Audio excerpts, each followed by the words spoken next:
ಒಬ್ಬ car lover ಆಗಿ ಈ ಮ್ಯೂಸಿಯಂ ನೀವು ಇನ್ನ ವಿಸಿಟ್ ಮಾಡಿಲ್ಲ ಅಂದ್ರೆ ಏನ್ ಮಾಡ್ತಾ ಇದ್ದೀರಾ ಅಂತ ಗೊತ್ತಿಲ್ಲ.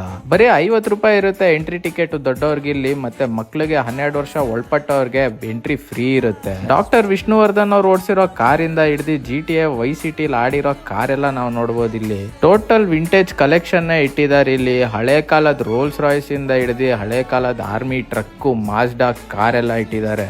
ಕಾರ್ಗಳಂದ್ರೆ ಯಾರಿಗೆಲ್ಲ ಇಷ್ಟ ಇರಲ್ಲ ಹೇಳಿ. ಬೂಮರ್ ಅಂಕಲ್ಗಳಿಂದ ಹಿಡಿದು ಮಿಲೇನಿಯಂ ಮಾಮಂದ್ರವರೆಗೂ, ಅದೇ ಅಲ್ಲ ಜೆನ್ಸಿ ಮಕ್ಳವರೆಗೂ ಕಾರ್ಗಳಂದ್ರೆ ಬಾಯ್ ಬಿಡ್ತೀವಿ. ಅದು ಹಳೆ ಕಾಲದ ಲಕ್ಸುರಿ ಕಾರ್ಗಳು ನೋಡ್ಬೇಕಂದ್ರೆ ಒಂಥರ ಮಜಾ. ನೀವೇನಾದ್ರೂ ಈ ಜಾಗಕ್ಕೆ ವಿಸಿಟ್ ಮಾಡ್ಬೇಕು ಅಂದ್ರೆ ಬೆಂಗಳೂರು ಮೈಸೂರು ಹೈವೇ ಎಲ್ಲ ಇರೋದು ಶ್ರೀರಂಗಪಟ್ಟಣದ ಹತ್ರನೇ. ಬೆಂಗಳೂರಿಂದ ಹೈವೇ ಹತ್ತಿದ್ರೆ ಬರೀ 1.5 ಅವರ್ ಜರ್ನಿ ಇರುತ್ತೆ ಈ ಜಾಗಕ್ಕೆ. ಈ ಜಾಗದ ಹೆಸರು ಬಂದು ಪಯಣ ಮ್ಯೂಸಿಯಂ ಅಂತ. ಡಾಕ್ಟರ್ ವೀರೇಂದ್ರ ಹೆಗ್ಡೆ ಅವ್ರು ಮಾಡಿರೋ ಈ ಮ್ಯೂಸಿಯಂ ಅಲ್ಲಿ ವಿಂಟೇಜ್ ಕಾರ್ ಕಲೆಕ್ಷನ್ ಅಂತೂ ಸೂಪರ್ ಆಗಿದೆ. ನೀವು ಒಂದ್ಸಲಿ ವಿಸಿಟ್ ಮಾಡಿ ಅಂತ ಹೇಳ್ತಾ ನನ್ನ ಫಾಲೋ ಮಾಡೋದು ಮಾತ್ರ ಮರಿಬೇಡಿ.